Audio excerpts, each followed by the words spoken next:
नमस्कार. हॅलो सह्याद्रीच्या आजच्या भागात मी मानसी सावंत तुम्हा सगळ्यांचं मनापासून स्वागत करते.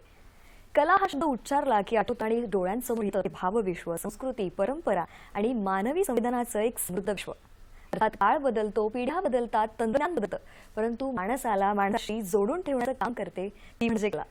कोणताही कलाकार हा एका दिवसात घडत नाही. त्यामागे असतो संघर्ष, अथक प्रयत्न, आत्मविश्वास आणि अपार मेहनत. म्हणूनच जेव्हा एखाद्या कलाकाराचा गौरव केला जातो तेव्हा तो केवळ त्या एका व्यक्तीचा सन्मान नसतो, तर त्या कलेचा, त्या परंपरेचा, त्या संस्काराचा आणि त्या सांस्कृतिक वारसाचाही सन्मान असतो. भारतीय संस्कृतीची समृद्ध परंपरा जपणाऱ्या असंख्य कलाकारांनी आपल्या कलेच्या माध्यमातून समाजाला विचार दिला, आनंद दिला, संवेदनशीलता दिली आणि आपल्या सांस्कृतिक ओळखीला अधिक समृद्ध केली. तर आपण आज अशाच एका अभिमानास्पद आणि प्रेरणादायी विषयावर संवाद साधणार आहोत. तर आजच्या हॅलो सह्याद्रीच्या कार्यक्रमातला विषय आहे संगीत नाटक अकादमी पुरस्कार, कलेचा सर्वोच्च राष्ट्रीय सन्मान. भारतीय संगीत, नृत्य, नाटक, लोककला आणि पारंपरिक कलांच्या संवर्धनासाठी देशातील सर्वोच्च सांस्कृतिक संस्थांपैकी एक असलेल्या संगीत नाटक अकादमीतर्फे हा प्रतिष्ठेचा पुरस्कार प्रदान केला जातो. हा पुरस्कार कलाकाराच्या एक कलाकृतीचा गौरव करत नाही, तर त्याच्या आयुष्यभराच्या साधनेचा, कलाप्रेमी असलेल्या निष्ठेचा आणि भारतीय सांस्कृतिक परंपरेसाठी दिलेल्या मोलाच्या योगदानासाठीचाही सन्मान ठरतो. तर अर्थात आजच्या विशेष भागात आपण अशा 2 मान्यवर कलाकारांसोबत संवाद साधणार आहोत, त्यांचं मार्गदर्शन घेणार आहोत. गेली 4 ते 5 दशके आपल्या कलेच्या माध्यमातून मराठी रंगभूमी, नाट्यसंगीत आणि सांस्कृतिक विश्व समृद्ध केलं. त्यांच्या प्रदीर्घ कलाप्रवाहातील अनुभव, साधना, आठवणी या सर्वोच्च राष्ट्रीय सन्मानाविषयीच्या भावना आणि नव्यासाठी त्यांचा प्रेरणादायी संदेश आपण घेणार आहोत. तरी सर्वप्रथम परिचय करून देते म्हणजे आज आपल्या सोबत आहेत मराठी रंगभूमी, चित्रपट आणि दूरदर्शन क्षेत्रातील एक अत्यंत मान्यवर व्यक्तिमत्व. गेली 4 ते 5 दशके अभिनय, दिग्दर्शन, निर्मिती आणि निवेदन या विविध माध्यमातून त्यांनी सातत्यपूर्ण आणि दर्जेदार कामगिरी बजावलेली आहे. अर्थात रंगभूमीवरील त्यांच्या अभिनयाने असंख्य भूमिका रसिकांच्या मनात अजरामर केल्या, तर दिग्दर्शक म्हणूनही त्यांनी अनेक कलाकृतींना वेगळी दिशा दिली. निर्माता म्हणून आशयघन कलाकृती घडवण्याचं कार्य त्यांनी समर्थपणे पार पाडलं. रंगमंच, दूरदर्शन आणि चित्रपट या 3ही माध्यमांमध्ये त्यांनी आपल्या वेगवेगळ्या शैलींची छाप उमटली आहे. अभिनया इतकंच त्यांचं प्रभावी निवेदन आणि दमदार आवाजही रसिकांच्या विशेष पसंतीचा आहे. 100हून अधिक माहितीपटांना त्यांनी आपल्या वैशिष्ट्यपूर्ण आवाजाची साथ दिली असून त्यांच्या निवेदनामुळे अनेक विषय अधिक प्रभावीपणे प्रेक्षकांपर्यंत आले. तसेच आज आपल्या भेटीला आहेत शास्त्रीय संगीत, नाट्यसंगीत आणि संगीत रंगभूमी या क्षेत्रातील एक अत्यंत अभ्यासू, संवेदनशील आणि मान्यवर व्यक्तिमत्व, ते म्हणजे आदरणीय मुकुंद मराठे सर. गेली 4 दशकांहून अधिक काळ त्यांनी संगीत रंगभूमी समृद्ध परंपरा जपण्याचं आणि पुढे नेण्याचं महत्त्वपूर्ण काम केलं. सुविख्यात गायक, नाट्यसंगीताचे अभ्यासक आणि रंगभूमीचे जाणकार म्हणून त्यांची स्वतंत्र ओळख आहे. त्यांना आदरणीय पंडित राम मराठे अर्थात त्यांचे वडील यांचा समृद्ध संगीत वारसा लाभला आहे.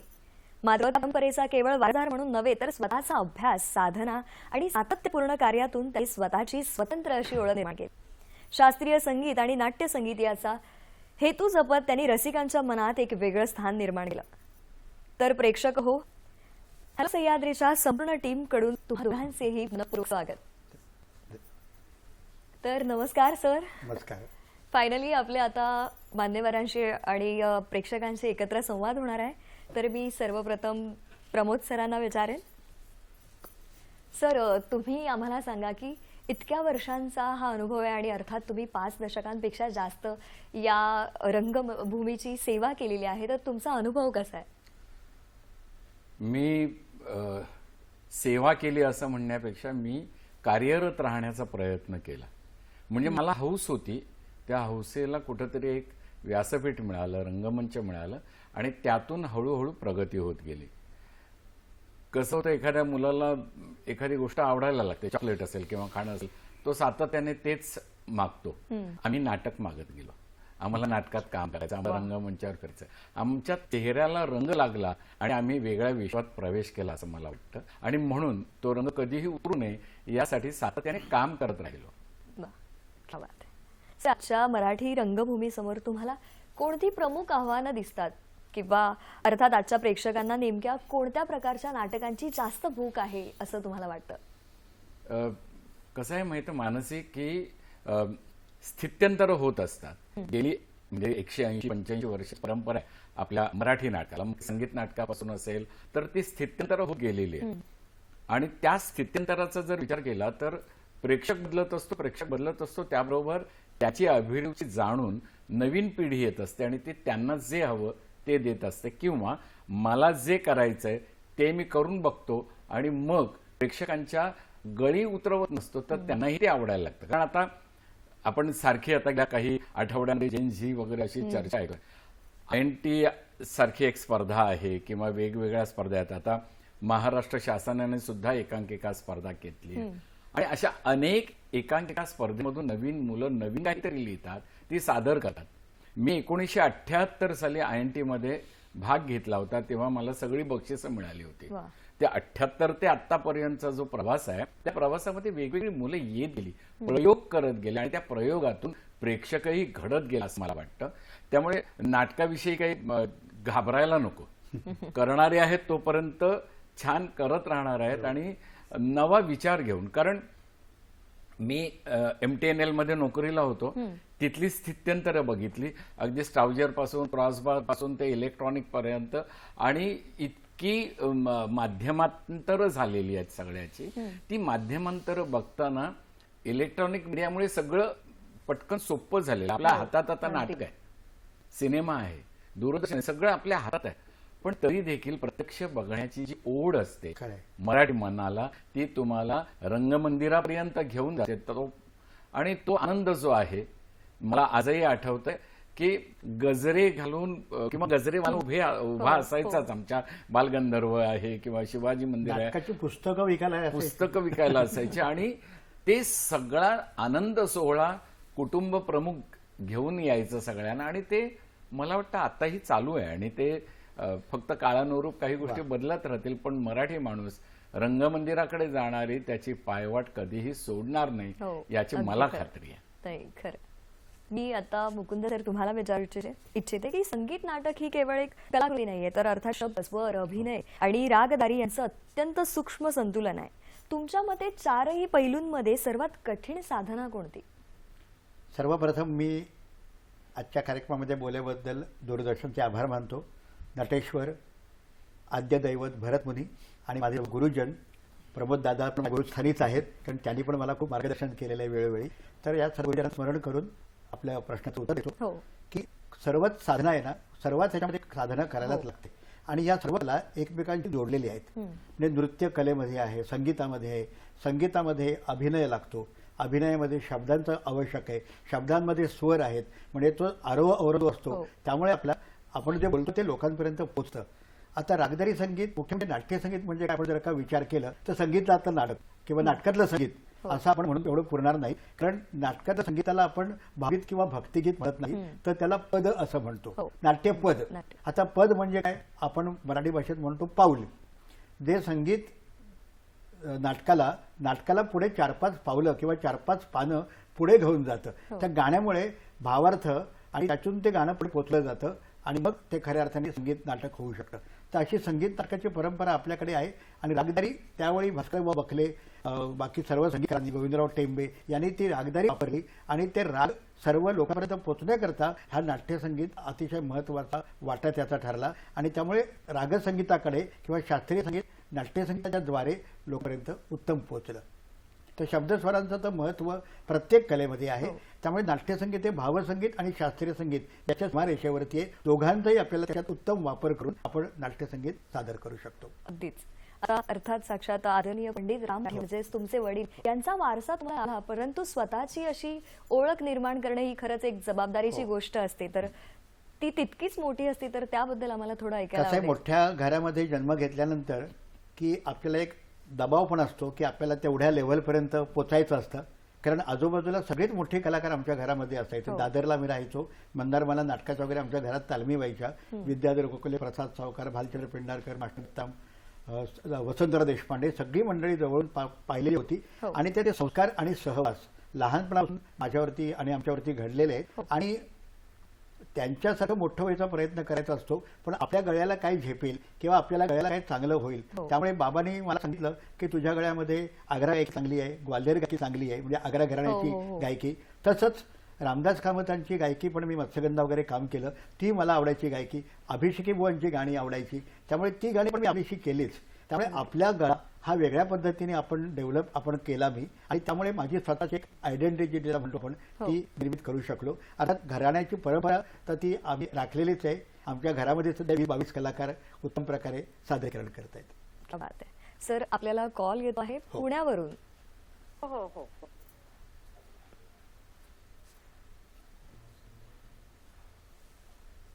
सर स्वाती पिटे आहेत पुण्याहून. बरं,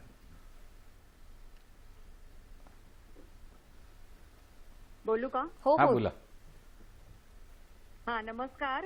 कलेचा सर्वोच्च सन्मान तुम्हाला दोघांना मिळाला त्याबद्दल प्रथम खूप खूप अभिनंदन. धन्यवाद. हो, हो. माझा मुकुंद मराठे यांना प्रश्न आहे की दिल्लीला जे नॅशनल स्कूल ऑफ ड्रामा आहे हो. तिथे आपण संगीत नाटकांसाठी काही शिबिर मार्गदर्शन युवक कलाकारांसाठी असं नेमू शकतो का? तुमच्या लोकांचा ह्यासाठी नक्की उपयोग होईल, तर ह्यासाठी आपण काही प्रयत्न करू शकता का? नक्कीच. प्रमोद दादा याच्याबद्दल जास्त सांगू शकतील. दोघेही आम्ही NSDच्या इंटरव्ह्यूच्या पॅनलवरती देखील आहोत. वामन केंद्रे तिकडे डायरेक्टर होते, आणि संगीत नाटक अकॅडमीचं कार्य हे आहे की विविध भाषातील वेगवेगळे संगीत नाटक हे तिकडे ठेवायचं. उदाहरणच द्यायचं झालं तर मला जेव्हा आता जाहीर झाला पुरस्कार, त्यावेळी मी संगीत नाटक अकॅडमीकडे माझ्याकडे तो नांदींचा खजिना होता. बऱ्याच 70-80च्या पेक्षाही जास्ती नांदी वेगवेगळ्या नाटकातील सीता स्वयंवराच्या आधी पण काही नांदी, तो त्याच्याकडे मी खजिना आता सुपूर्द केलेला आहे. कारण अशा संस्थेमध्ये संगीत नाटक शिकवलं जावं, आणि NSDकडे संगीत नाटकाची वर्कशॉप शिबिरं होत असतात. कारण संगीत हा भरत सांगितल्याप्रमाणे प्रत्येक नाटकासाठी संगीत हे मग पार्श्वसंगीत असेल किंवा संगीत आवश्यक आहे. त्यामुळे NSDमध्ये अशा प्रकारचा संगीत हा विषय तर आपण सांगू शकतो. आहेच.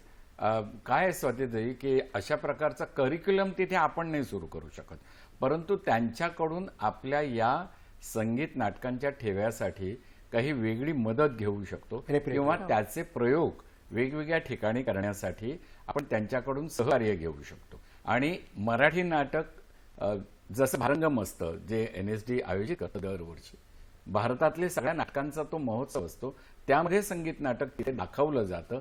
आणि अर्थातच आजकाल लोकांची संगीत नाटक म्हणजे जवळजवळ 3.5 ते 4 तास अशी प्रक्रियाच असते मुळात म्हणजे, परंतु सर्वदूर पाहता 2.5 तासाच्या वर हल्ली कोणी नाटक बघायला तयार नसतं. परंतु त्यामध्ये सुद्धा आपण आता नवीन मुलं जी आहेत ती संगीत नाटकं बसतात आणि ती दाखवतातही, लोकांना आवडतातही आहे. त्यांच्या संगीताची परंपरा सोडून ते जात नाही आहेत, परंतु त्यात काही आवश्यक असलेले बदल आहेत ते घडत आहेत. आणि ते जितेंद्र अभिषेकींपासून वेगळी पायवाट सुरू झालेली आहे, आणि आता त्याचा महामार्ग बनलेला असं मला वाटतं, आणि तो NSDने सुद्धा स्वीकारलेला आहे. उदाहरणार्थ देतो तर आता बटाट्याची चाळ नाटक आलेलं आहे, ते पूर्णतः संगीतिकाच आहे. म्हणजे पु ल देशपांड्यांनी 1958च्या आसपास ते लिहून ठेवलं होतं, आणि आताच्या पिढीला ते करावंसं वाटतंय. ह्याच्यातच सगळं संगीत नाटकाचं प्राण त्याच्यात ठेवलेलं आहे सगळं. तर अशी नवीन प्रकारचे प्रयोग होतच राहतात, आणि पिढीला जसं वेगळ्या पण हवं असतं. आणि विशेषतः सामाजिक विषय, पौराणिक विषय आता थोडेसे मागे पडायला लागतात, ते एक तर खर्चिक आहे. परंतु मी असं म्हणेन संगीत नाटकाचा मुख्य प्राण हा ऑर्गन आहे नाटकाचा. म्हणजे मूळ वाद्य ही जी आहेत ऑर्गन आणि वेस्टर्नमधलं अकॉर्डियन, ही 2 वाद्य मूळ वाद्य आहेत कीबोर्डमधली. त्यामुळे त्यांचा जो टोन आहे त्याच्याशी संगीत नाटकाचा कॉम्प्रोमाइज शक्य होत नाही आणि करू नये. नक्कीच. तसं आपण अशाच गप्पा सुरू ठेवणार आहोत, पण तत्पूर्वी घेऊया एक छोटासा ब्रेक.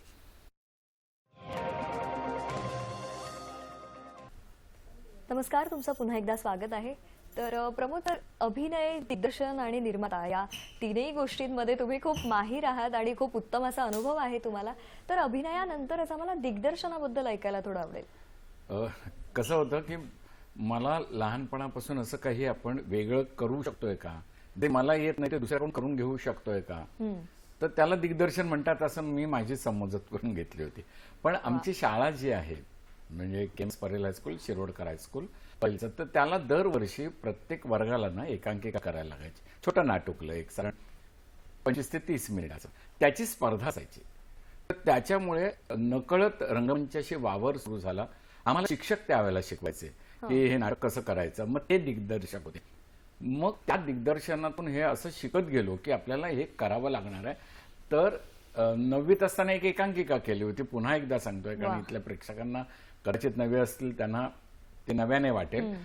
पण 9वीतली एकांकिका परत आम्ही 10वीत केली. त्यावेळेला मी ती बदलली, त्याचे काही महत्वाचे दुवे ते काढून टाकले, नाव बदललं आणि ती एकांकिका पुन्हा केली.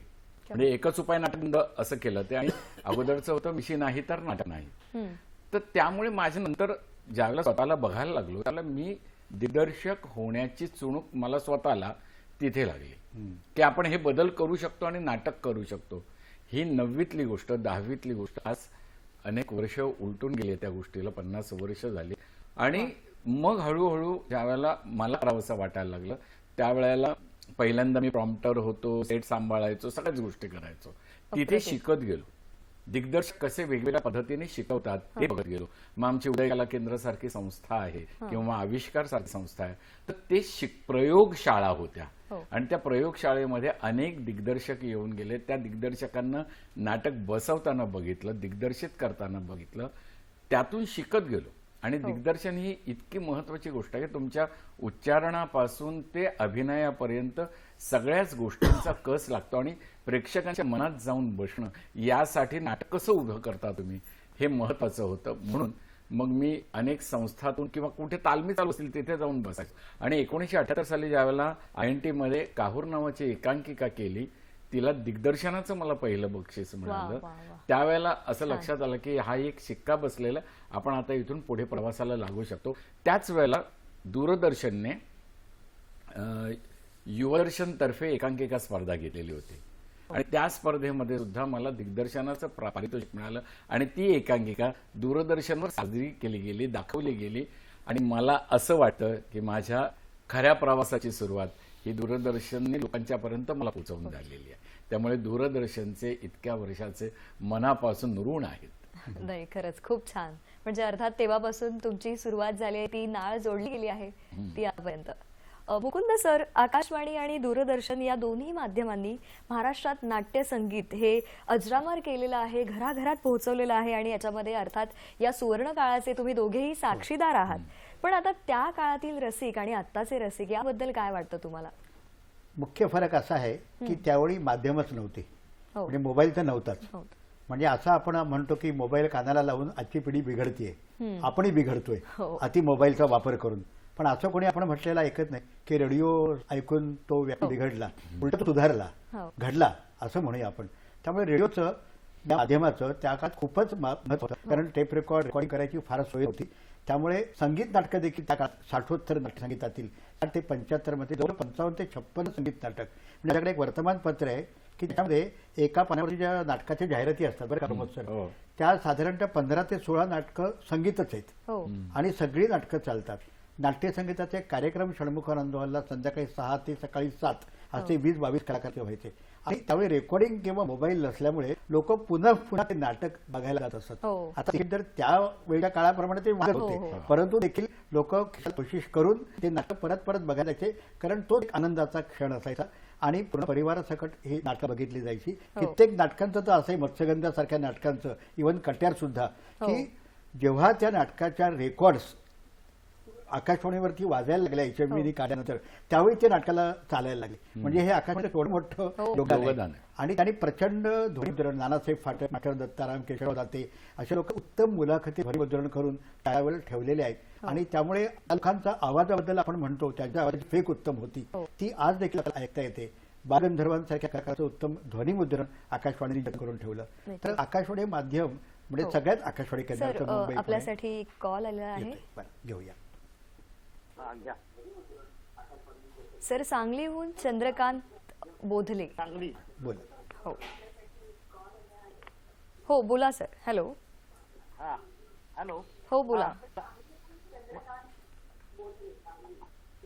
मला दोघांचं अभिनंदन राष्ट्रीय पुरस्कार मिळाल्याबद्दल सर. धन्यवाद. माझा प्रश्न असा आहे की अखिल भारतीय अशी विद्यापीठ स्थापना करता येणार नाही का? अखिल भारतीय विद्यापीठ, असं भारतीय विद्यापीठ तयार करता येईल का? संगीत विद्यापीठ किंवा अभिनय विद्यापीठ? नाही, तसं म्हणजे मी जरा थोडंसं पटकन बोलतो. अखिल भारतीय संगीत युनिव्हर्सिटी. हो, तुमचा प्रश्न कळालेला आहे त्यांना. अशी अशी संगीत युनिव्हर्सिटी अखिल भारतीय करण्याची गरज नाही, कारण विभागीय प्रत्येक ठिकाणी प्रत्येक राज्यामध्ये अशा पद्धतीच्या विद्यापीठा आहेत. आता तुम्हाला आम्ही आता संस्कार भारतीच्या माध्यमातून देशभर फिरत असतो, मुकुंद सर आणि मी सुद्धा, तर त्यामुळे आम्हाला काही गोष्टी माहीत आहेत. रायगडला म्हणजे रायपूरच्या इथे इंदिरा संगीत विद्यालय महाविद्यालय, आणि तिथे पूर्णपणे कलेच्या संदर्भातलं संवर्धन आणि जतन केलं जातं. तसंच आता आपल्या मुंबई विद्यापीठ आहे, तिथे संगीताचा वेगळा विभाग आहे आणि तिथे तुम्ही अगदी PhD पर्यंत करू शकता. त्यामुळे वेगळं विद्यापीठ करण्याची अशी गरज नाही. जसं आता तुम्ही म्हणताय तसं प्रत्येक युनिव्हर्सिटीचं विद्यापीठाचं एक विभाग आहे आणि तिथे ते काम चालू आहे. आणि राष्ट्रीय पातळीवरती NSD आहेत. NSD आहे, गांधर्व महाविद्यालय आहे, ते सगळीकडे या पद्धतीने काम करतच मुलांसाठी. बरोबर आहे.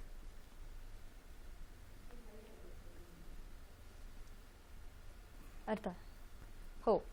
अभिनयासाठी असं विद्यापीठ म्हणजे वास्तविक आपल्या दिग्दर्शकाकडे काम करून, आणि मुख्य म्हणजे प्रमोद सर काय किंवा आम्ही दिग्दर्शन जेव्हा नाटकं करतो त्यावेळी मुख्य म्हणजे तुमची वाचिक अभिनय, बरोबर आहे की नाही. तुमचे शब्द आणि लेखकांनी लिहून दिलेलं पाठांतर चोख करून ती भाषा उत्कृष्ट पोचवणं, आणि म्हणजे ह्याच्यातून खऱ्या अर्थाने संस्कारित पिढी घडत असते. कळलं ना. कारण ती जुन्या लेखकांची जी भाषा आहे, मग राम गणेश गडकरी म्हणा, पुलंची म्हणा, इतकी सुंदर वाक्य असतात, त्याच्यात अनेक शब्दांचा आपल्याला ओळख होते आणि त्याच्याकरताही आवश्यक असतं डिक्शन तुमचं चांगलं सुधारणं, आणि मग देहबोलीकडे आपण वळतो. हो अगदी. सर, आज अनेक कलाकार आहेत जे उत्तम गातात, उत्तम अभिनय करतात, पण एक खरा संगीत नाटकाचा कलाकार घडवण्यासाठी कोणते गुण आवश्यक आहेत? कारण अर्थात ही एक तपस्याच म्हणावी लागेल. गायक आणि अभिनय एकत्रच आपल्याला त्यावेळी करावा लागतो. तर याबद्दल काय सांगाल? हल्लीच्या पिढीबाबत म्हणेन मी तुमची इच्छाशक्ती पाहिजे, हो, की संगीत नाटकावरती तुमचं प्रेम पाहिजे. अर्थात असं आहे की ती मुलं संगीत नाटकाच्या प्रेमाखातर इकडे आल्यानंतर त्याच्यात रमतात, पण तिकडे आणणं, त्यांना त्याच्यात रमवणं हे आपलं कर्तव्य असतं. रंगभूमी काय, अभिनय म्हणा, कारण त्याच्यामध्ये कष्ट खूप आहेत, कारण तालमी खूप करायला लागतात. 10-15 दिवसात नाटक ही जुनी बसत नाही. आता सरांनी सध्याचा खडगे सारखं इतकं अप्रतिम नाटक बसवलं होतं.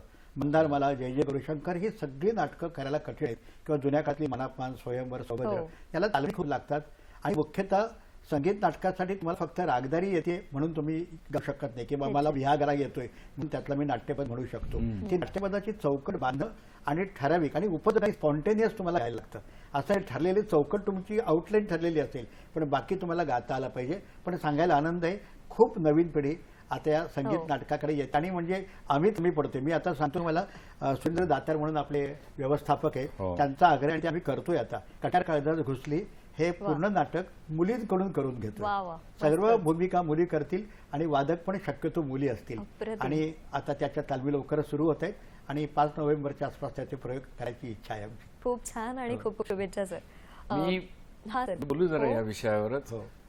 नवीन मुलं यायला घाबरत वगैरे अजिबात नाही, त्यांना संगीत नाटक करायला आवडेल, पण त्यांना त्यांची बैठक झालेली असते, त्यांचं गाणं तयार असतं.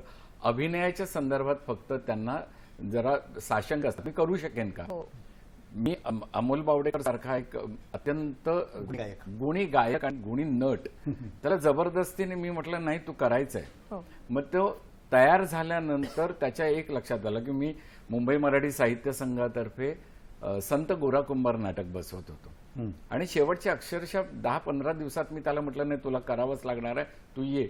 आणि त्याने ते केलं, आणि त्याच्यानंतर त्याच्याबरोबरचं माझं इतकं ऋण जुळले होते, ऋणानुबंध, की नेहरू सेंटरचे जवळजवळ सलग 8 संगीत नाटकं त्याने आणि मी मिळून केली, आणि त्याच्यामध्ये कितीतरी नवे कलावंत येत होते. संपदा माने आहे, किंवा अपर्णा अपराजित आहे, तिथं सुरुवातीपासूनच होती, ओंकार प्रभू घाटे, अशी कितीतरी तरुण मुलं ही इथे येत आहेत. आता तर अगदी नवी पिढी म्हणजे यांची कन्या तर नावाजली गेलीच आहे, त्यामुळे तो काही प्रश्न नाही आहे. पण माझ्याबरोबर अजून म्हणजे वेगवेगळ्या महाविद्यालयातून मुलं येतात, विचारतात आम्हाला काम करायचंय, परंतु जो प्रश्न आहे तुमचा तो महत्वाचा आहे की वेळ देणं, त्याच्यासाठी कष्ट घेणं, याच्यासाठी एक मानसिक तयारी लागते नाटक करायचं असेल तर, हो.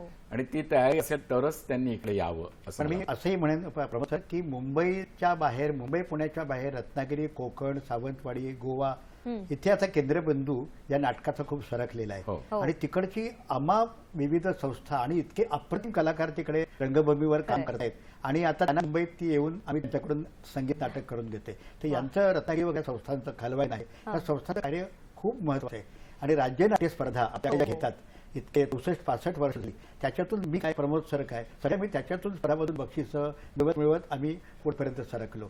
आणि आता आम्ही परीक्षक म्हणून तिकडे काम करतो. म्हणजे हा एक आनंदाचा क्षण असतो की ते नाटक स्पर्धेमध्ये जे घडणं असतं ते फार महत्वाचं असतं आणि त्याच्याकडून कलाकार घडत जातो. नाही, खरंय खरंय. सर, संगीत नाटक अकादमीच्या नाटक विभागाचे तुम्ही सल्लागार हो, तर होतो. होता. तर ते तुमचे जे काही उद्दिष्ट होते ते तुम्हाला कितपत पूर्ण करता आले, किंवा एखादं उद्दिष्ट जे नाही झालं परंतु त्या मार्गावर आहे असं काही? कसं आहे मानसी, मी त्या कमिटीवर गेल्यानंतर अभिराम भडकमकर हे आमचे प्रमुख तिथले, हो. त्याच्यावर जे चेअरमन आहेत त्या संध्या पुरेचा, आणि त्यांचं महाराष्ट्रावर विशेष प्रेम आहे. मी कोकणातला आहे, त्यामुळे मला आपले दशावतार आहेत, नमन, खेळे, ह्या सगळ्या कला एका वेगळ्या पद्धतीने जतन करून ठेवाव्यात आणि त्याच्यासाठी पुन्हा आणखीन काही करावं यासाठी योजना मी तिथे मांडल्या. आणि त्या योजनांच्या अनुषंगाने मला असं वाटतं की लवकरच काही शिबिरं होतील वेगवेगळ्या कोकणाच्या प्रांतामध्ये. त्याची रचना तयार करून दिली आहे. आता मी हे पारितोषिक मिळाल्यानंतर वेगळ्या अर्थाने ती कार्यरत होईन असं मला वाटतं. कारण जबाबदारी हो, थोडीशी. अर्थात जबाबदारी वाढेल. हो, नाही, नक्कीच. मुकुंद सर, अर्थात आता पंडित राम मराठे आपले वडील आणि तुम्ही त्यांचे सुपुत्र आणि शिष्य, तर हा अनुभव आम्हाला थोडा ऐकायला आवडेल. आता कसं माहितीये का, आम्ही पूर्वी दादरला राहायचो हां. आणि त्या 2 खोल्यांमध्ये आमच्या सगळ्या नाटकाची तालीम व्हायच्या. त्यामुळे तो नाटकाची तालीम संपली की आमच्या रंगप सुरू व्हायचा. म्हणजे लहानपणापासून बाकी क्रिकेट हे खेळायचोच आम्ही, त्याच्याबरोबर नाटक खेळणं, पडदा लावून नांदी म्हणायची. आणि मग कित्येक बाबा ती नाटकाची अनाउन्समेंट करायला प्रेक्षक म्हणून विद्याधर गोखले समोर बसलेले. असं सगळं इतका आमचा माहोल इतका मस्त असायचा की आम्हाला ते नाटक असं म्हणजे न पाहून झालं. आणि तबला पण वाजवता आवडायचा. त्यामुळे भोजराज दामोंडा पारसेकर, गोविंदराव पटवर्धन यांच्या जवळ बसून ते कसे ठेके कसे धरतात. विशेषतः समोर कलाकार जो असतो गायक तो लांब असतो, त्यामुळे त्याला तालाची भरी खाली म्हणजे काल चांगला ऐकू गेला पाहिजे असे बारकावे त्यांच्या अनुभवातून ऐकू आले. आता मगाशी आपण म्हटलं की संगीत रंगभूमीवरती गायक आता काम करायला तयार असतात, पण हे सर्व शास्त्रीय संगीत गाणारे असतात. त्यामुळे त्यांचे हात वारे खूप होऊ शकतात. तर त्यांना संयमित करणं म्हणजे एक विशिष्ट प्रकारचे जेस्टर तो ठेवणं तो फार महत्वाचा असतो. तुम्ही अति हात वारे मैफलीमध्ये करू शकता, पण इथे तुम्ही त्या भूमिकेमध्ये आहात, त्या भूमिकेला शिरून तुम्हाला जसं गाणं शोभेल त्या कॅरेक्टरला तसंच गायला पाहिजे. मग तुम्ही जास्ती तालबाजी करायची की कोणत्या गाण्यामध्ये, कोणतं गाणं छोटं करायचं, कोणतं गाणं वाढवायचं, किती गाणी आळवायची गायची, हे सगळं आपल्याला ठरवायला लागतं. तर संगीत नाटक हा एक वेगळा अनुभव आहे. आणि गद्य आणि संगीत याचा मेळ घालणारं उत्कृष्ट म्हणजे अलकाजी जे नाट्य दिग्दर्शक आहे त्यांनी म्हटलंय, जागतिक रंगभूमीला संगीत नाटक ही आपल्या भारतीय रंगभूमीची महत्वाची देणगी आहे. महत्वाची अर्थात देणगी आहे. अर्थात. नाही सर, आता बघा, अर्थात तुम्ही सुपुत्र आहात, पण शिष्य म्हणून एखादा वेगळा अनुभव आपल्याला नक्कीच येऊ शकतो. कारण बऱ्याचदा आपण फार लाडवले जात नाही जेव्हा आपण शिकत असतो किंवा गुरूंतून ते ज्ञान घेत असतो, तेव्हा एखादी आठवण मला. हा, म्हणजे मुख्य म्हणजे माझे शिक्षणाकडे ओढा होता. त्यामुळे मी MSc गणित वगैरे सगळं केलं, खगोल अंतराळाचा अभ्यास केला. त्याच्यामध्ये बाबाने कधी अडथळा आणला नाही. म्हणजे तू कर, चांगलं शिकतोयस. आणि सांगितलं तुम्ही नोकरी आणि शिक्षक करूनच गाणं करा. पूर्ण वेळ गाणं करायचं तसा पुढे काळ येईल की नाही त्याच्याबद्दल ते शाश्वत होते. आणि म्हणून पोटावरती प्रथम तुम्ही स्वतःचा व्यवसाय वगैरे आणि मग हे करा. आणि घरातच गाणं होतं. पण एक किस्सा सांगतो तुम्हाला. एकदा दादरला वडिलांचं गाणं होतं बाबाचं आणि NCPला मल्लिकार्जुन मनसुरांचं होतं, ज्यांचा मी अतिशय भक्त आहे. तर बाबाने मी भीतभीत विचारलं, बाबा तुमच्याऐवजी मी त्यांचं गाणं ऐकायला जाऊ का? त्याने अण्णांनी मला तानपुऱ्यावरती बोलवलंय. आता बाबा मला उत्तर काय द्यावं लागेल की अरे तुला अण्णांचं म्हणजे मनसुरा गाणं गायला इच्छा आहे याचा अर्थ तुला गाणं आता कळायला लागलं. माझं गाणं तू रोजच ऐक, पण हे गाणं ऐक, त्यांचा सहवास घे, त्यांचा तानपुरा घे. अकराला पण मला अनुभवला. अण्णांनी नंतर मला सांगितलं तबोऱ्याला बैस, त्यांचा दुसरा मुलगा होता. तर आकाशवाणीवरती पण असे खूप छान छान अनुभव आले वेगवेगळ्या कार्यक्रमांद्वारे. हो, आपल्या गप्पा सुरूच राहणार आहेत. तत्पूर्वी आपण घेऊया एक छोटासा ब्रेक. तोपर्यंत कुठेही जाऊ नका, पाहत राहा दूरदर्शन सह्याद्री. नमस्कार, पुन्हा एकदा तुमचं स्वागत आहे. तर प्रमोद सर, अर्थात 50 वर्ष तुम्हाला झाली ही या कारकिर्दीमध्ये, तर दूरदर्शन बद्दलचा प्रवास कसा होता, दूरदर्शन मधला, किंवा तो तुमचा पहिला अनुभव जेव्हा बालपणापासूनच तुम्ही हे काम सुरू केलं होतं? हो, कसं होतं की अगोदर कृष्ण धवल होतं, नंतर तो रंगीत झाला. दुसऱ्याच्या घरी जाऊन दूरदर्शनचे कार्यक्रम बघणे हे कार्यक्रम आमच्याकडे नव्हता. पण नंतर आपण इथे कधीतरी दिसू असं कधीही स्वप्नातही नव्हतं. पण नंतर ज्या वेळेला महाविद्यालयीन शिक्षण सुरू झालं, एकांकिका म्हणजे काय कळायला लागलं, नाटक कळायला लागलं, त्याच्यावर प्रेम जुळायला लागलं.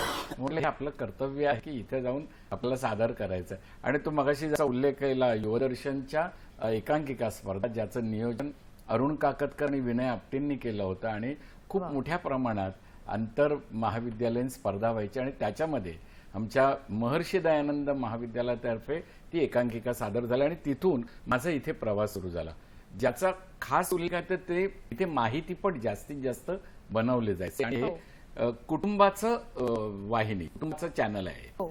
आणि आजही त्याचं स्वरूप तेच आहे की सर्वांनी एकत्र बसून बघावं. आणि असं असताना मग वेगवेगळे माहितीपट, वेगवेगळ्या ठिकाणच्या काही वेगळ्या गोष्टी ह्या तिथे केल्या जायच्या आणि त्या इथे दाखवल्या जायचं. मग इथले सगळे निर्माते माझे मित्र झाले होते. याचं कारण मी ज्याचा उल्लेख सुरुवातीला केला की अनेक माहितीपट, मी 100 हे नेमकं म्हटलं, 100 माहितीपटांना माझा आवाज, आणि ते सातत्याने दाखवले जायचे काही चांगले कार्यक्रम. हा कार्यक्रम ज्या वेळेला गृहिणी आतमध्ये किचन मध्ये असताना तिने ऐकलं की प्रमोद पवार आहेत ना, असं म्हणणारे अनेक लोक मला आजही भेटतात. तुमचा आवाज ऐकला की आम्ही दूरदर्शन बघायला जातो असं सांगणारे अनेक लोक आजही भेटतात. आणि हे मला असं वाटतं की दूरदर्शनने माझ्यावर केलेले उपकार आहेत. मी त्यांच्यापर्यंत पोहोचू शकलो. आणि 100 माहितीपट हे मी अगदी नेमकेपणा नाहीये, पण त्याच्याही पेक्षा जास्त आहेत. पण हे करायची संधी मला मिळाली. त्यानंतर राजगड सारखं एक सुरेंद्र होसवार नावाचे निर्माते होते, त्यांनी दूरदर्शनची फिल्म केली होती ज्याच्यामध्ये मला शिवाजीची भूमिका करता आली होती. त्यानंतर व्यावसायिक स्वरूपाच्या ज्या वेळेला मालिका सुरू झाल्या, त्यातली पहिली गिनीपिग नावाची मालिका मला करता आली, ज्याच्यात मी अभिनेता होतो. मग मात्र अनेक गोष्टी होत गेल्या. पण ज्या नाटकामुळे माझं नाव झालं, टिळक आणि आगरकर, त्या नाटकावर साप्ताहिक विवेक आणि विवेक दर्पण यांच्या माध्यमातून मी एक दूरदर्शन मालिका करू शकलो, मर्मबंध नावाची. मी दूरदर्शन मालिका म्हणतो कारण आज तिचं दूरदर्शनसाठीच सादरीकरण झालं. 15 भागांची मालिका होती, टिळक आणि आगरकरावरची मर्मबंध. त्याला त्याचं जे शीर्षक गीत होतं ते इलाई जमादारने लिहिलेलं होतं आणि भीमराव पांचाळेंनी त्याचं संगीतबद्ध केलं होतं ते. आणि याचे अनेक अनुभव येत गेले. मग दूरदर्शनवरच आजीबाईचा बटवा नावाची मी माझे पूर्वनिर्मिती विश्व नावाची एक संस्था काढली होती. त्या संस्थेकडेच आजीबाईचा बटवा केला, ते 32 भाग केले. आणि दूरदर्शनवर हे पाहिल्यानंतर अनेकदा रिपीट झाल्यानंतर लोक म्हणायचे अरे त्याचं पुस्तक का नाही काढतायत. मी त्यांना सांगायचं अहो पुस्तकातूनच मी ते घेतलेलं आहे. फक्त माझ्याबरोबर डॉक्टर दुबे ज्या नालासोपारा त्यांचा हॉस्पिटल आहे त्या माझ्या बरोबर होत्या आणि त्या सगळं हे साहित्य मला पुरवत होत्या, मी त्यांना देत होतो. आणि दूरदर्शनची ही जवळीक केवळ त्याच्यासाठीच झालेली नव्हती, तर आपला विचार लोकांच्यापर्यंत चांगल्या पद्धतीने पोहोचू शकतो हे कळलं. म्हणून आजही मी त्यांच्याबरोबर आहे आणि तुमच्या माध्यमातून पुन्हा एकदा या पारितोषिक मिळाल्यामुळे पोहोचतोय. हाच धागा पकडून मी उत्तर देतो. कारण दूरदर्शनची आकाशवाणी पण असंख्य कार्यक्रम केले. उमा दीक्षित, नेहा खरे असे अनेक निर्माते, आणि इकडे सुहासिनी मुबावर, किरणताई चित्रे आणि आल्हाद धर्माजी म्हणून त्यावेळी तो एक चांगला सांगण्यासारखा आहे. विज्ञानगत म्हणून एक कार्यक्रम होता आणि त्यामुळे मला ते नार्वेकरांची अमरजोमवरती मुलाखत घेतो, अमरजोम गणिती, आणि ती मुलाखत खूप आवडली. आणि आज तुम्ही हिंदी पण करू शकता. मग तुम्ही एक इंटरव्ह्यू घेऊ शकाल का? 1994-95 ची गोष्ट आहे. डॉक्टर अब्दुल कलाम त्यावेळी राष्ट्रपती नव्हते, अंतराळ संशोधक इस्रोचे ते होते. त्यांचा एक तासाचा मुलाखत घ्यायची. एक जी होती मुलगी, त्यांनी अचानक तब्येत बरे म्हणून नाही सांगितलं. म्हटलं मला आवडेल घ्यायला, काय करत नाही, माझा विषय आहे. आणि त्याप्रमाणे त्यांचं मला एक साधारण 5 मिनिटं मुलाखत घेता आली. हा माझा आयुष्यातील खूप मोठा क्षण आहे. म्हणजे माजी राष्ट्रपती आणि आता या राष्ट्रपतींच्या पुरस्कार मिळतोय. आणि याच्याप्रमाणे इतर अनेक निर्मात्यांबरोबर एक महत्वाचं कोरोना काळामध्ये साधारणतः 2021-23 दूरदर्शननी त्यावेळेस एडीजी आपले नीरज अग्रवाल सर होते, त्यांनी आमचा संगीत रंगभूमीचा कार्यक्रम केला होता हो. संपदा माने, मी आणि ज्ञानेश पेंढारकर. साधारणतः त्या दिवशी म्हणजे आम्हाला चहा पाणी सुद्धा इकडे काही मिळत नव्हतं, कारण प्रचंड कोरोनाचं प्रमाण वाढलं होतं. आम्ही तो दिवसभर शूट केला, 8 तास शूट केला आणि त्या कार्यक्रमाला प्रचंड प्रसिद्धी मिळाली आणि त्याच्यातून अग्रवाल तर खुश झाले. त्यामुळे आप संगीत नाटक करना है, म्हटलं ठीक आहे करूया. त्यावेळेला आप किती कर सकते हो, म्हटलं नाही मी 2-3च करीन, कारण अनेक सुद्धा नाट्य संस्था करणाऱ्या आहेत. साहित्य संगीत सारखे आपण तिकडे हो. काम केलेलंच आहे. आणि सगळ्या संस्थांवर रत्नागिरी, सांगली, सगळ्याकडे गोव्याकडच्या सगळ्या संस्थांची साधारणतः 20-25 नाटकं आर्कायवल आपण अग्रवाल साहेबांसमोर करू शकलो. मला राज पंचवाई होता, बाकी सगळे निर्माते आम्हाला अतिशय छान मदत केली त्यावेळी. त्यामुळे दूरदर्शनची अक्षरशः म्हणजे या सगळ्या स्टुडिओशी आमचा घरोबा आहे आणि आपल्या घरी कुटुंबामध्येच आपण वावरतोय इतका आम्हाला वाटतं या ठिकाणी. अर्थात. सर, शास्त्रीय संगीत आणि नाट्यसंगीत यामध्ये गुरु शिष्य ही परंपरा, अर्थात या परंपरेला अनन्यसाधारण महत्व आहे, पण आता ही परंपरा तितकीच जिवंत आहे का, असं तुम्हाला काय वाटतं याबद्दल? अजूनही गुरु शिष्य परंपरेनेच गाणं शिकवलं जातं. खऱ्या अर्थाने जर का गाणं गायक म्हणून घडवायचं असेल, हो. तो रसिक किंवा फक्त कन्सेन घडवायचा असेल तर तो क्लासमध्ये जाऊन आठवड्यातून 1 पिरियड 2 पिरियड असं. हो. परंतु ज्यांच्याकडे गुरु शिष्य परंपरेने 3-4 तासाची तालीम घेतली जाते हो. रागदारीची, ती योग्य पद्धती आहे आणि तीच खरी पद्धत आहे. म्हणजे डग्यावरती ठेका धरून त्या विद्यार्थ्याला शिकवणं, त्याला तबला पण थोडा शिकवणं, कारण तबला हा या तालाचा. शास्त्रीय तालासाठी आवश्यक आहे.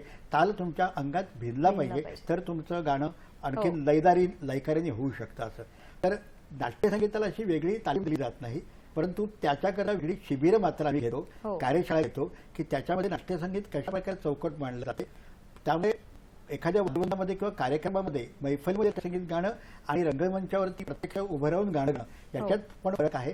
ते तुम्हाला मोजकं आटोपशीर असं गायला लागतं आणि पुन्हा पुन्हा त्याची तालीम करावी लागते. मुकुंद सर, मी तर चक्क गाणं वाढू नये म्हणून नाही. मी वेळ लावलेली असते. खरंय. याचं कारण नाटक गाण्यातून पुढे जात आहे. हो. ते जर म्हटलं त्याप्रमाणे पद आहे ते पुढे आहे, 4-5 पानं. तर मग त्याचा विस्तार तेवढाच त्या पद्धतीने मर्यादित बरोबर आहे. असायचा. मी मुंबई मराठी साहित्य संघातर्फे संगीत नाटकं दिग्दर्शित केली. नेहरू सेंटरची म्हणजे प्रदीप ओकांसाठी जवळजवळ 10 नाटकं त्यांनी संगीत नाटकं लिहिली आणि ती दिग्दर्शित करण्याचं मला भाग्य मिळालं असं म्हणतोय. सदानंद डबीरांची गाणी होती, नाट्यपद त्यांनी लिहिली होती. आता पणशीकर आपले अनंत पणशीकर, अनंत प्रभाकर पणशीकर संगीतकार म्हणून मला रघुनंदन रघुनंदन पणशीकर, आशाताई खाडीलकर, अगदी नव्या दमाचे म्हटल्यानंतर डॉक्टर राम पंडित, अशी मंडळी मला मिळाली. आणि राम पंडितांच्या घरी ते डॉक्टर आहेत, पण घराणं गायकीच आहे. म्हणजे लोकांची तब्येतही सांभाळतात आणि आमचीही तब्येत सांभाळतात. पण हे जे त्याचा उल्लेख केला की गुरु शिष्य परंपरा, तर गुरुकडे जाऊनच गाणं शिकावं लागतं आणि त्या पद्धतीनेच ती तालीम असते. आता आम्ही नाटक ज्यावेळेला दिग्दर्शित करतो त्याला नाटकात गाणं सुरू करण्यासाठी जो सूर लागतो तो सूर कसा घ्यायचा किंवा तो सूर पहिल्यांदा वारंवाराला कसा द्यायचा, त्याच्यासाठी अगोदरचं वाक्य त्या सुरापर्यंत सोडायचं आणि मग तो सूर उचलायचा. ह्या सगळ्या छोट्या छोट्या गोष्टी असतात ज्या नटाला अनुभवानेच शिकता येतात. दिग्दर्शकाला त्या पहिल्यांदा शिकावे लागतात. ते आम्ही शिकलो. आणि कशी नाट्यांग जी आहेत ना, ही संगीत नाटकाला सुद्धा सगळी पूरक आहेत. म्हणजे नेपथ्य, प्रकाश योजना, प्रकाश आपल्या अंगावर कसा घ्यायचा, कशा प्रकारे आपण ते प्रकाशामध्ये आलो पाहिजे आणि बॅकग्राऊंड म्युझिक ऐकत ऐकत संवाद कसे म्हणायचे. नाही तर बॅकग्राऊंड म्युझिक इकडे वेगळं चाललंय आणि तुम्ही संवाद वेगळे चालले, असं होतं का म्हणे. ते पूरक असल्याने झालं पाहिजे. तर ही सगळी अंग जी आहेत फार महत्वाची. आणि माझी सांगितल्याप्रमाणे ऑर्गन, तबला, व्हायोलिन ही पूर्वी वाद्य असायची, सारंगी देखील असायची. तर ही सगळी वाद्य ही संगीत नाटकाला फार अति महत्वाची आहे. तर साहित्य मंदिर, पुण्यातलं भरतनाट्य मंदिर, रंगशारदा संस्था, मराठी रंगभूमी, असे अनेक तळेगावची ही संस्था आहे कलापिनी ही केवळ संगीत नाटकच दरवर्षी सादर करते आणि अत्यंत प्रामाणिकपणे करते. मला त्याच्यातला त्यांचा सहभाग असतो तो फार महत्वाचा आहे. आणि असे महाराष्ट्रामध्ये सर्वदूर पसरलेले आहेत. त्यातलं आणखी महत्वाचं केंद्र म्हणजे गोवा. तिथे तर घरोघरी मातीतच गाणं आहे आणि ते गाणं घेऊन मुलं इतकी स्पेट आहेत की त्यामुळे मिळतो. अगदी सुरुवातीचा प्रश्न होता की मराठी रंगभूमीचं काय होणार, काही नाही, ती अत्यंत योग्य पद्धतीने फुलतच राहणार. त्यामुळे त्याच्याबद्दल चिंता करायची नाही. लोक फक्त येत असतील पुढे तर त्यांना सहकार्य केलं पाहिजे, मार्गदर्शन केलं पाहिजे, एवढंच. एक थिएटर बद्दल पण तुम्हाला सांगावं असं वाटतं की मोठी मोठी थिएटर आता 3-4 हजार कॅपॅसिटीची थिएटर बांधायची गरज नाहीये. 500 ते 700ची जशी मॉलमध्ये 3-4 थिएटर्स हो, असतात हो. तशी गरज आहे. म्हणजे एखाद्या रसिकाला वाटलं अरे हे फुल झालंय तर दुसऱ्या मजल्यावर त्या थिएटरला तो नाटकाला जाऊ शकला पाहिजे. असं जेव्हा होईल ना किंवा एकच थिएटर आठवडाभर ऑपेरासारखं त्या हो, हो. नाटकाला मिळालं 4 दिवसासाठी तर तो सेट काढायचा हे त्रास होत नाही आणि खऱ्या अर्थानं रसिक तिकडे जाऊन ते नाटक बघू बघू शकते. शकतात. हो, निश्चित. सर मला अर्थात दोघांनाही विचारावं असं वाटतं की आता या क्षेत्रात तरुण पिढी येण्याचं म्हणजे त्याचं आहे की त्यांना सुद्धा या क्षेत्रात उत्तम कामगिरी करायची आहे किंवा ते शिरू पाहत आहे तर काय त्यांना एक थोडक्यात मोलाचं मार्गदर्शन कराल? हो, नाट्यसंगीत. मार्गदर्शन असं मी म्हणत नाही. मुख्य म्हणजे काय होतं माहिती का हल्ली मोबाईल आलेला आहे हातात, हो. यूट्यूब हातात आलेला आहे. त्यामुळे चुकीचे आयडॉल्स मुलाकडून घेतले जातात. हो. आता आमचे आदर्श काय यांचे विजय मेहता, दाजी वाटोडेकर ही सगळे लोकांचे आदर्श आहेत. विश्राम बेडेकर हो. आमच्याकडे सुद्धा जिथे की माझे वडील रामाचे पेंढारकर ही सगळी लोक आदर्श स्थानी आहेत. त्यामुळे बरेच वेळा काय होतं खरं नाट्यसंगीत त्यांना बसवायचं असेल हो. तर ते म्हणतात कलाकार ऐकतात आणि चुकीचं ते त्याचं पुढे प्रचलित हो. होत जातं. मी त्यांना नेहमी सांगतो मूळ नाट्यसंगीत किंवा ते मूळ गाणं कोणी गायलं आहे हो. तो प्रथम विचार केलेला असतो त्या गीतकार, संगीतकार आणि ते गायकाने आणि तो पूर्ण विचार करून त्यांनी त्याचं संगीत दिलेलं असतं. हो. त्या गीताचा बरोबर. विचार करून आणि मुख्य म्हणजे नाटकातील त्याचं त्या ठिकाणचं हे काय आहे, रेखा काय आहे आणि तो प्रसंग काय हो. त्याप्रमाणे ते गाणं त्या भावाप्रमाणे म्हटलं पाहिजे. एखादं जयशंकर किंवा देवाघरातील ज्याचं कुणा हे गाणं जे आहे हे वेगळ्या प्रकारचं भाव त्याच्यामध्ये हो. ते नाही तर खूप आक्रमक म्हटलं तर गाण्याला त्याच्या नाट्यपदाचा जो आधार आहे तो तुटत जातो. हो. त्यामुळे मुख्य मला एक थोडस ऍड करावं असं वाटतं की कलाकार म्हणून ज्यावेळेला तुम्ही रंगमंच उभे राहता त्यावेळेला तुमची देहबोली पासून ते तुमचं स्वर हो. आणि तुमचे हातवारे हे सगळंच पाहिलं जातं. ती देहबोली आली. होय. ती देहबोली फार महत्वाची आहे. आणि आपण कोणाकोणाला कशा पद्धतीने फॉलो करतो. हो. जर चुकीच्या मार्गावरून गेलो तर आपण चुकणारच, हो, त्याला अर्थात. पर्याय नाही.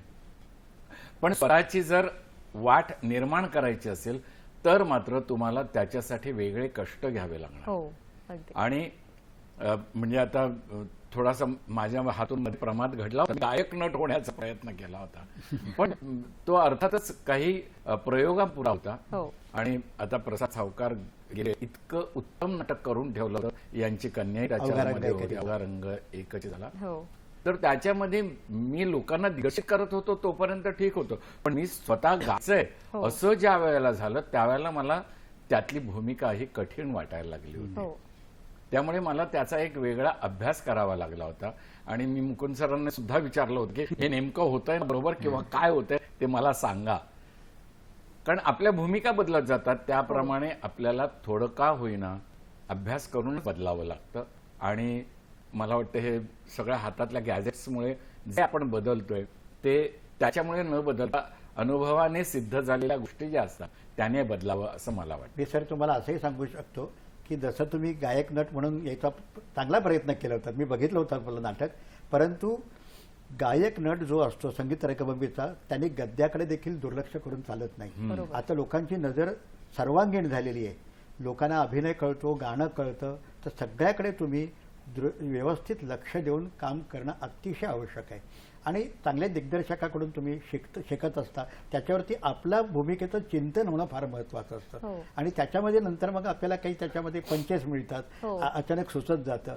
तर हे जे असतं ते नाटक प्रत्येक प्रयोगागणित ते उत्तमदृष्ट्या फुलत जातं. म्हणजे अशा प्रकारे. आम्ही ज्या वेळेला काम करत होतो छबिलदासच्या रंगमंचावर त्यावेळेला आम्ही एकमेकांना चुका करून शिकत होतो. हो. मग अजित भगत सारखा आमचा दिग्दर्शक असेल, जयदेव हतंगडी तिकडे तालमी घ्यायच्या, तिथून शिकून आम्ही ज्यावेळेला मधुकर तोरडमलांच्या बरोबर मी काम करायला लागलो तिथून विश्राम बेडेकरांनी लिहिलेले जे नाटक आहे ज्याचा उल्लेख सातत्याने करतो कारण माझं पहिलं फार मोठं नाटक होतं तुम्ही ते केलं. टिळक आणि आगरकर. तेच असं म्हणायला तर हरकत ते 1.5 महिन्यात आमचं संवाद आणि बाकीच्याची तालीम घेत होते. त्यावेळेला त्यांचं वय 70 होतं.